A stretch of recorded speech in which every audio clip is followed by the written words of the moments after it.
everybody, and happy Lag BaOmer. As we all know, the Gemara tells us that we celebrate Lag BaOmer because we are celebrating a day that is a break in a plague. The Gemara tells us that a mysterious plague befell 24,000 of Rabbi Akiva's students, and on this day on Lag BaOmer, none of them died, and therefore we celebrate. What better day to celebrate than a day when we are celebrating our own break in a plague, right? Today, an announcement was made that hopefully on July 1st, New York will begin to fully reopen.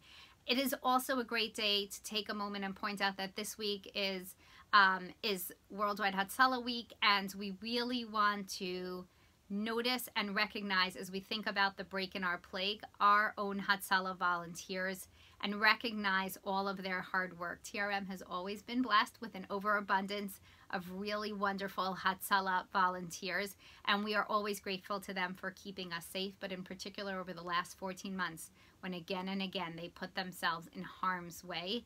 We are really enormously grateful to them, and I would encourage you to donate to the campaign. There's information in the newsletter and in the chat.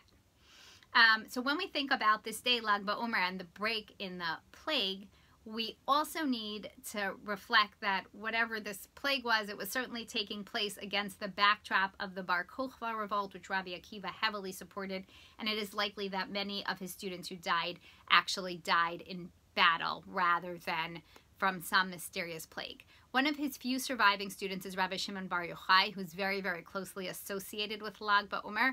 Rabbi Shimon Bar Yochai famously had to hide in a cave together with his son Eliezer in order to escape the wrath of the Romans, and only emerged 13 years later. He spent his time in the cave studying Torah, and the Gemara tells us that his intellect was so sharp and he was so deeply immersed in straight spirituality of the Torah that when he came out, he couldn't tolerate normal human beings behaving normally, and anything he saw, his eyes were like fiery lasers, like out of the MCU or something, was burned up. He brought with him heat and fire of Torah, but not the warmth of Torah, and was told to go back until he could submerge the heat and the fire into warmth. And it's this association of Rabbi Shimon Bar Yochai and fire that results in the tradition of us lighting bonfires on Lag BaOmer. The Kobrin children, I think, are not getting a bonfire tonight because it looks like it's going to rain, but they will get campfire cupcakes or something like that at a particular point. This week's Parsha also mentions the counting of the Omer. Parashat Emor talks about the mitzvah of counting the Omer. In our house, we sing this every night before we count Omer. Right? We're counting, you're supposed to count 50 days till we have the 7 complete weeks between Pesach and Shavuot. Rabbi Sorotskin, who's the author of Hadea VeHadibor, Jeff pointed this out to me, actually asked the question, like, why count? Why count, right? It made sense maybe for the Jews who left Egypt to count. They were counting if from trying to help themselves remove the mental bonds of servitude and slavery that had been so much of a part of them, and work their way in a period of time to the point at which they would be ready to be Mamlechet Kohanim V'Goy Kadosh, right? And this whole week's Parsha is talking about everything related to the Kohanim and what it means to be separate and holy and special. And maybe they needed to really think about marking every day. But what about us? Why us now? So Hadea VeHadibor points out the reason we still count today, and this is the only counting we really do, is Kedei shelo yeh goralam kigoral shar hayamim, that the fate of these days should not be like the fate of the rest of the days of the year, when sha'al pi rov ein adam ragil doeg ali budam, that most of the others, people don't actually worry if those days get lost. They don't think about that.